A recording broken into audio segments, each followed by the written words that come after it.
Hi there, this is Katina Hunter, 2016 World Championship of Public Speaking finalist. Just want to talk to you today about blocking. And if you don't know what blocking is, then you're absolutely in the right place.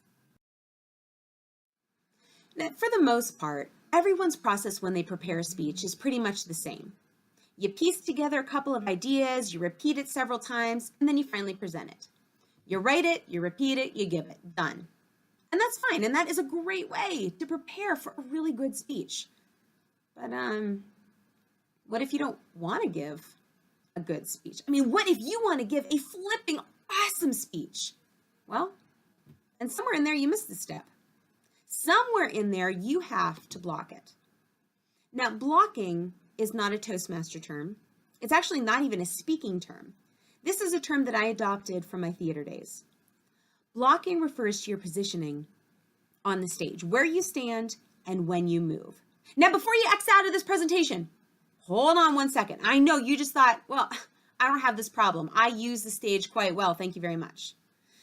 No offense, but I respectfully disagree.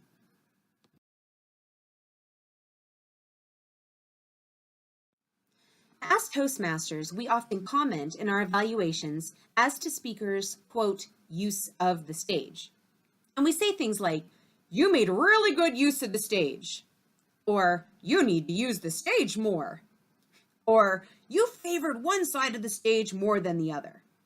For some reason, we think that good use of the stage is at some point the speaker makes their way all the way over to the right-hand side of the stage, and at some point during their speech, they make their way all the way to the left-hand side of the stage. And that's what we consider good use. But there's so much more to it than that. And if you block out your speech well, you bring a lot of good stuff into your speech. And there's good stuff for you and there's good stuff for your audience members as well. The most important and helpful part for you is that blocking your speech is going to help facilitate memorization. You are creating another pathway in your brain that triggers your thought flow through your speech. And this is going to help you connect more with your audience because you're going to bring the good stuff in your message out to your audience more efficiently. And it helps them to enhance their reactions. Believe it or not, I could say the exact same sentence in the exact same way, but use two parts of the stage. And depending on which part I use, that determines how well my audience reacts.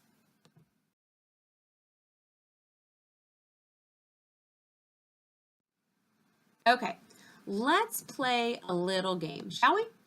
I'm going to tell you a part of the stage. And I just want you to guess where that part is, okay? And I just want you to point. You actually use your finger, yes, do that, and point on your screen as to our stage as to where you think these parts are. First of all, where do you think center stage is located? Take your finger, come on, do it. Put it on the screen and tell me where you think center stage is. If you guessed right about here, you'd be absolutely right. And I'm really glad you got that one right because that one was pretty obvious. Next, I want you to know where stage right is. So point to where you think stage right is located. If you guessed that it's over on this side of the stage, then you're absolutely correct. We'll go over the reasons for the names of the stage in a moment, but let's continue our game. So now if this is stage right, where would the left stage be? Okay, if you moved your finger over here, you're absolutely right. That would be left stage. Okay, two more. Where do you think upstage is? It is the exact opposite of where the speaker is. Upstage is the back part of the stage away from your audience. And if this is upstage, then obviously this, where our speaker is, would be downstage. Very good. So let's go over this in just a little more detail. This would be our stage. And as you can see, our audience is at the bottom of your screen. The stage is broken up into several parts. It actually kind of looks like a big tic-tac-toe board. As we said before, this is center stage. It is the center of the stage. So if you're going to remember one thing from today, this is center stage. Very, very good. Now we have stage right and stage left. Keep in mind that stage right and stage left actually go by the perspective of the speaker, not the audience. You're the one going through the directions. You're the one that is on the stage, so it's your right and your left. So these little parts on the center, on opposite sides of the center, are center right and center left. Everyone with me so far? Great. Now back in the olden Shakespearean days, the stage actually used to be tilted. And the back part of the stage, away from your audience, was called upstage.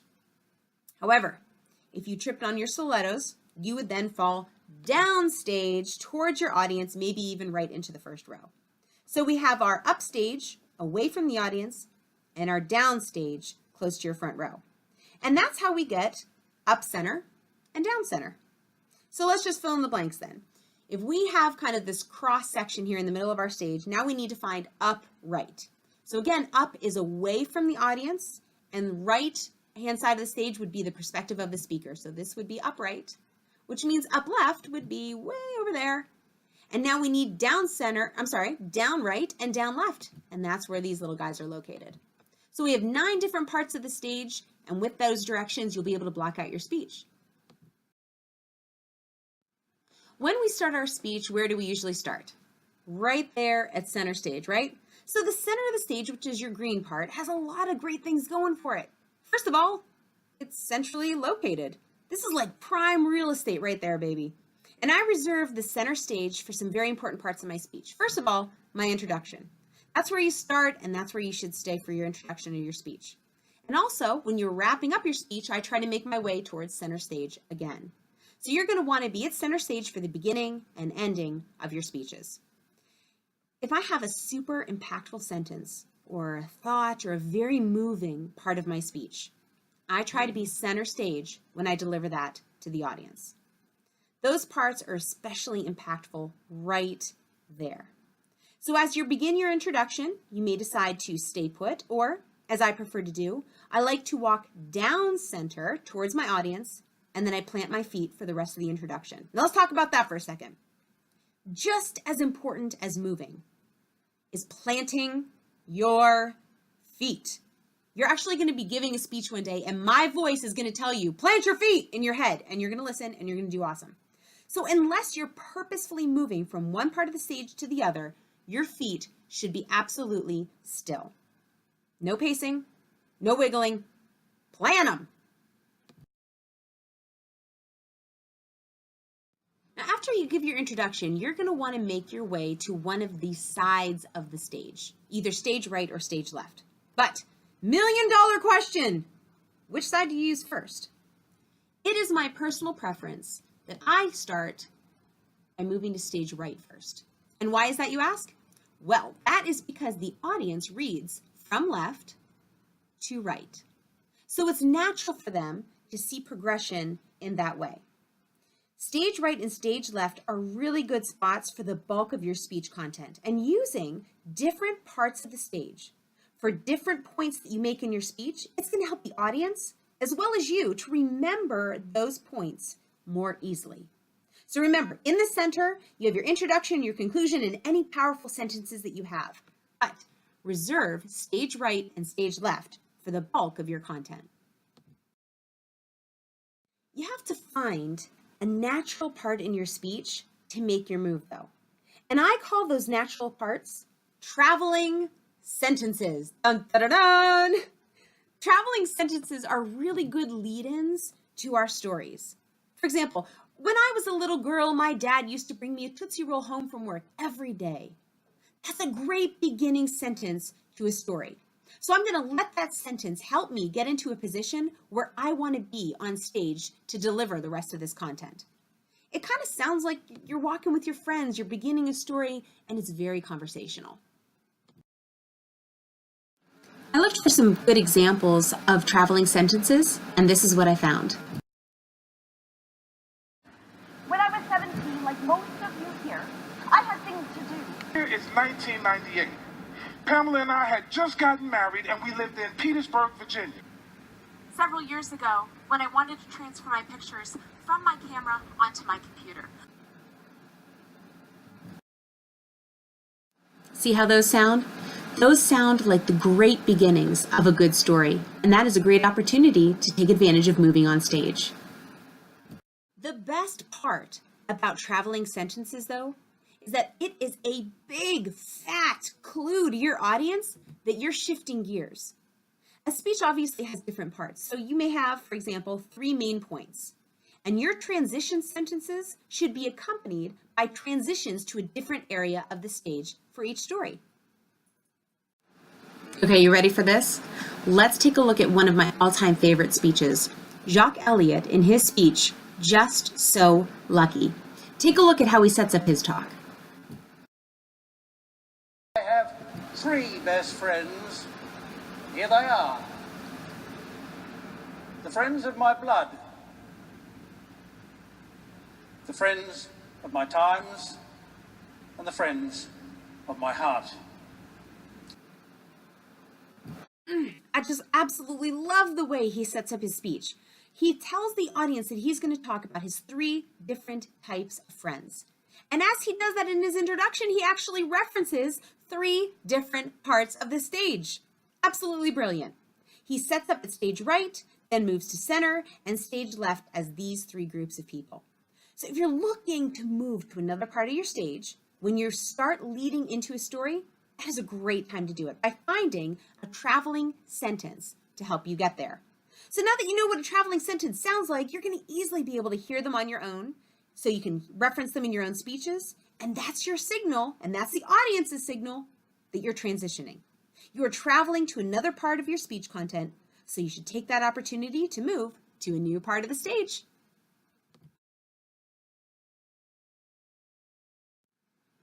As you begin your speech, you're going to start right here at center stage. If you're like me, I like to move downstage during my introduction towards the audience. But when I get there, I plant my feet until my introduction is finished.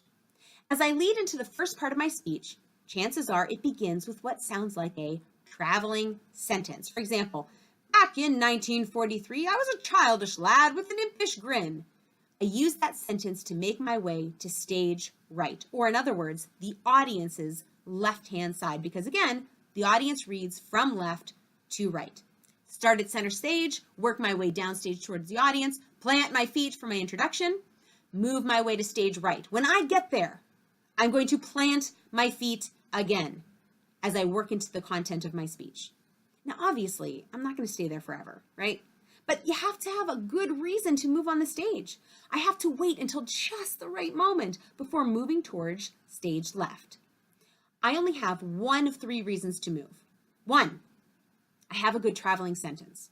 This is what signals my audience that I'm changing gears of my speech, and I should therefore be changing locations. That way the audience associates different sections of my speech with different sections of the stage. But number 2 is a different reason. A second very good reason to move on the stage is that you are setting the scene for your audience. Now, this stage can be your house. This stage could be your place of work. This stage could actually be a whole city if you wanted it to be. And that is where the depth of our stage is very, very important. So traveling sentences help us move real laterally across the stage, from stage right to stage left, but pretty much the whole time you are down stage. However, if you're helping the audience visualize a scene, I tend to go upstage a little more. That's where center right, up right, center left, and up left become very, very important, and that's where they come into play. If you reference an object, you should show the audience where in your house that object is, especially if you reference that object or that room or that space more than once. Then later on in your speech, you can revisit that and giving the audience a better visualization. Maybe if I'm talking to my son in my kitchen is maybe right about here. Here's the cabinets, here's the counter, and my son is right here. So I'm going to position myself on stage to accommodate that visualization. Then later on during my speech, I'm going to work my way over to stage left because this is where I'm going to put him to bed. These are our bedrooms. And that really gives the audience a lot more details without using words or time. Okay, try to ignore the fact that I look a little weird there, not to mention the fact that I apparently have 18 fingers. I found 2 different clips from 2 different speeches, which really show the good use of of how speakers set the scene for their audience. Let's take a look. I then go to my office, and I shove it in my desk drawer, where its only job for the next couple of months is to tangle itself around my office supplies. Sometimes you don't appreciate a good gift until you take it out of its hiding spot and see how it benefits your life. Having fun in a field of small town Texas. My friend Taylor passes me another beer when bright lights freeze us in place. The man behind the light, big belly over a belt buckle, lip full of dip, Sheriff Snodgrass. Caught us red-handed, bag to the top with cigarette butts, or we start calling mamas. We grabbed that bag, and there we were, 3 macho teenagers. Okay, did you catch it? I used 2 different clips from 2 different speeches because both Ryan Avery as well as I, once we set our scene, we then revisit those same spots later in our speeches. We show the audience that my office is on upper right part of the stage. That part of the stage is my office. And then when I reference my desk later on in my speech, actually a couple of different times, I reference up right. Ryan Avery used the stage as well. He used upright to be his field. Then when the police officer pulled in, he made his way all the way down to down left on that part of the stage because that's where the police officer came in at. So that's where these parts of the stage are really, really helpful. So just try to expand your use of the stage rather than just making use of downstage towards your audience the entire time. Recap. Okay, when you begin your speech, you're going to be right here at center stage. If you like to do things how I do them, then what I do is I move downstage during my introduction. And when I get there, I plant my feet. I don't move until my introduction is done. After that, I typically have a very nice traveling sentence that leads me right into my first point. And if you have a traveling sentence, you're going to want to take that opportunity to travel, and you're going to travel all the way over here to stage right. Because again, audience reads from left to right. When you get there though, what are you going to do? You got it. Plant your feet. No wiggling, no moving, no couple steps here, couple steps. No, plant your feet. After you give a little bit more of your content, you're going to wait for just the right time to move. When you move, you're going to have one of 3 reasons to do so. 1, you have a good traveling sentence. If you're changing gears, if you're changing stories, if you're changing up the content of your speech, then you should change locations as well. And these shifts in your speeches usually come with, again, that nice little conversational sentence that sets up your content. Number 2, you're setting the scene. You've designated a different spot on the stage that gives your audience a better visual. So maybe your car or your garage is over here, your kitchen is over here. Wherever it is, use that visual and use the stage to get that over to your audience. However, the 3rd reason, well, that is of a different beast. This 3rd reason is completely different than the other 2 that we've discussed because this one gives you the most flexibility. And there really is no right or wrong answers to when you do this. It's very, very subjective. But, big fat but, this technique makes all the difference in the world. And it determines whether your audience feels that you're pacing or whether they feel that you're making good use of the stage. Your 3rd reason to move is you have to talk to someone. But not just anyone. You have to talk to a very specific audience member. You should never move on the stage unless you have a reason to, and wanting to talk with a specific person in your audience is a great reason. Your movement, though, must, absolutely, unequivocally must be accompanied by good, solid eye contact. That is the only way that this works.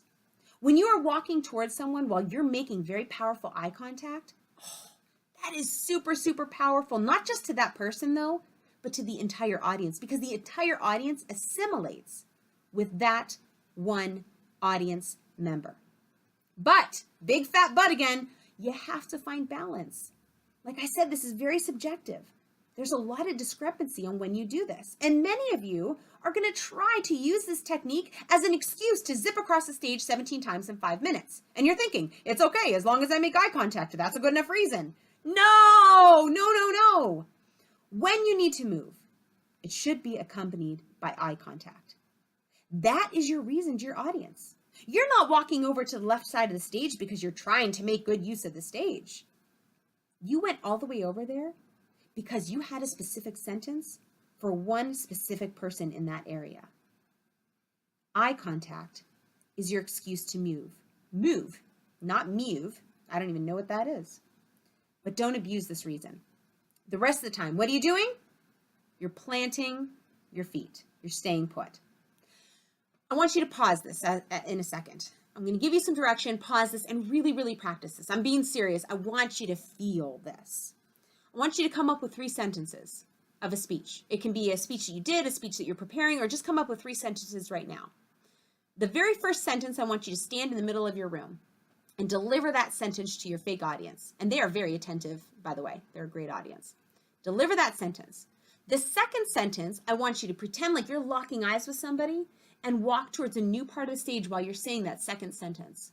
When you get there, I want you to then address the entire audience with your third sentence. So again, plant your feet for your first sentence, pretend to make eye contact, move towards somebody with your second sentence, use that as your reason to move, and then address the audience with your third. Press pause and try it now. Okay, seriously, did you do it? Did you pause it? Did you stand up? Did you come up with 3 sentences and take 10 seconds to really practice this technique? If you did, you're awesome. If you did not, there's nothing I can do. So we're going to move on to recapping. When you begin your speech, you're going to begin right here at center stage. When you are beginning your speech and you're beginning your introduction, you're going to move down to down center towards your audience. And again, when you move, you're going to be locking eyes with somebody, and that's when you're going to make your move. When you get there, you're going to plant those feet. When you're ready to move again, you can only move for one of 3 reasons. Chances are the first reason to move is the fact that you have a nice traveling sentence. And that traveling sentence is going to take you into your first point, your first story of your speech, and it's going to take you way over here to stage right. When you get there, you got it. Plant those feet. Don't move. You're not going to move until you have a good reason. You have one of 3 reasons to move. Number 1, you have another traveling sentence. You're going to move from stage right over to eventually stage left using those traveling sentences and shifting gears of your speech as you go. The second reason is that you're setting the scene. You have designated maybe a spot here, maybe a spot here, maybe here to be different visual elements in your speech. And if you revisit that speech, those elements later on in your speech, you're going to then revisit those parts of the stage as well. So you have a traveling sentence, you're setting the scene, and your last reason, you have to talk to somebody. So if you're standing in a specific spot for a while and you want to move to a different area, you got to lock eyes with somebody because they are your reason to bring you from one part of the stage to the next. These are all the things that I took into consideration when I was blocking out my final speech. So give it a look and let's see if you can identify some of the things that we've discussed. Katina Hunter, an audience of 1. An audience of 1, Katina Hunter.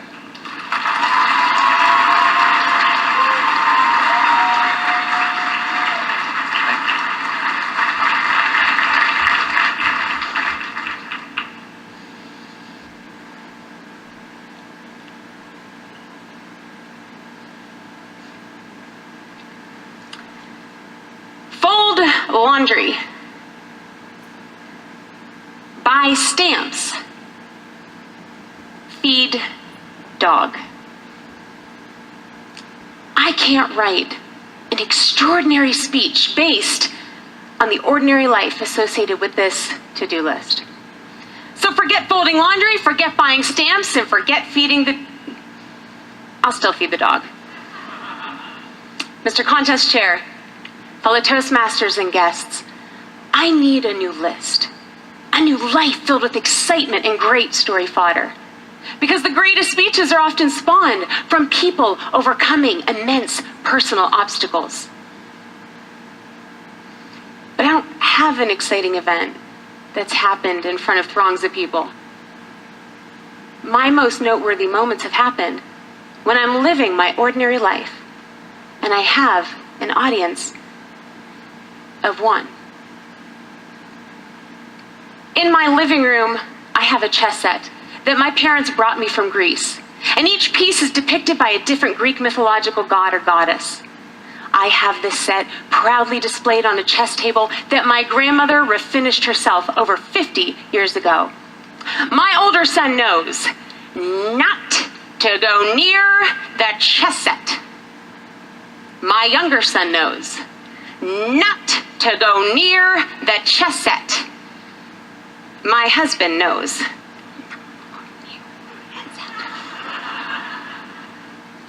One evening, I hear this huge crash, and then something worse.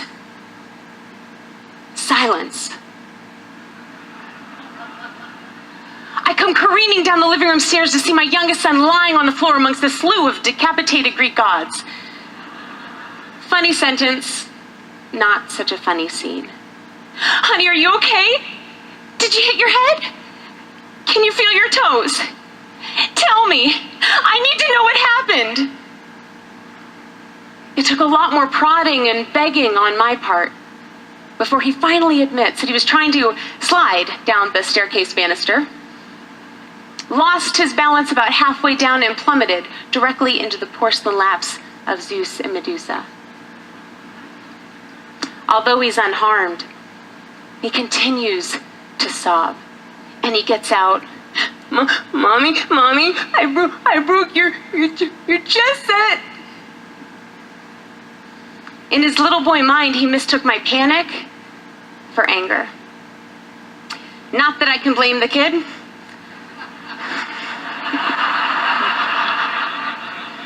The last time he saw me that unnerved was when I caught him peeing out of his bedroom window.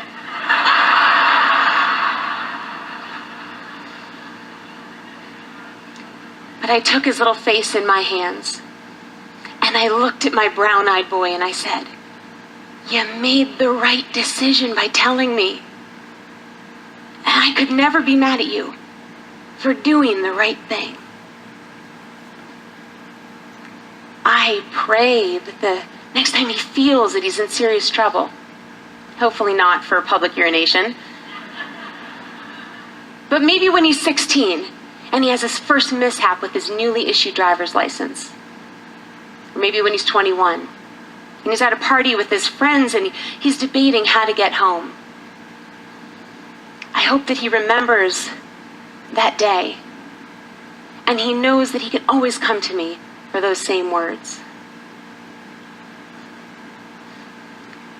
You made the right decision, and I could never be mad at you for doing the right thing. In that moment, I didn't have a prepared speech. I was just a mom in my living room with my son, my audience of one. If you think back to the best advice you've ever received, I'm willing to bet that it fits that single criterion. I volunteer each year at a youth summer camp, and when it comes to the first day of camp, there's absolutely no happy medium. Kids are either writhing with excitement, barely making it through the brief registration process before shoving their parents aside and jumping into the nearest game of elbow tag, or they are completely freaking out. Tears running down their sweaty little faces as this heaving mass of half child, half nasal excrement clings to the waist of their respective parent. I remember this one little girl in particular. She had brown hair that framed her round little face, and her glasses were all fogged up from her hot tears. I just sat next to her for almost 2 hours, and I finally said, "Honey, if you decide to go home, you might just miss out on meeting some of the best friends you're ever gonna have." she decided to join the other children. She stayed at camp and she had the time of her life, and 5 days later, when camp was done, she cried all over again. Your best speaking moments aren't often met by trophies or certificates or pins. Most times you don't get anything for your most impactful speeches. But sometimes you do.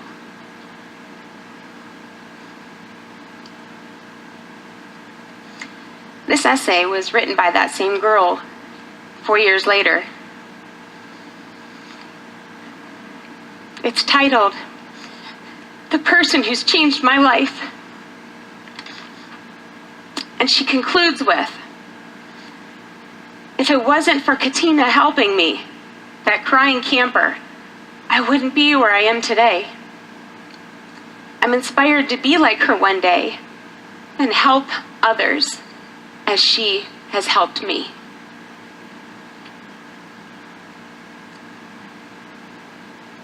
This piece of paper is proof that my life is ordinary. But this one is proof that I am not. You don't need a massive stage. You don't need a huge screen with your head blown up on it. You don't want to see your head that huge. It's not going to happen in front of 2,173 people. The time when your message matters most is going to happen when you're living that ordinary life. And you have an audience of one. Mr. Contest Chair.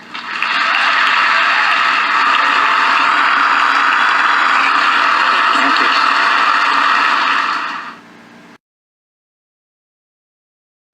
Ta-da! Now that you know what blocking means and you're privy with how to use that and implement that into your speaking, you're going to use that and use these techniques when you're practicing your speeches, because it's going to make the memorization of your speeches much more efficient. By implementing blocking, it's going to enhance each and every one of your speeches with very purposeful movements. It's also going to help your audience to better remember the points of your speeches, and it will enhance their reactions as well.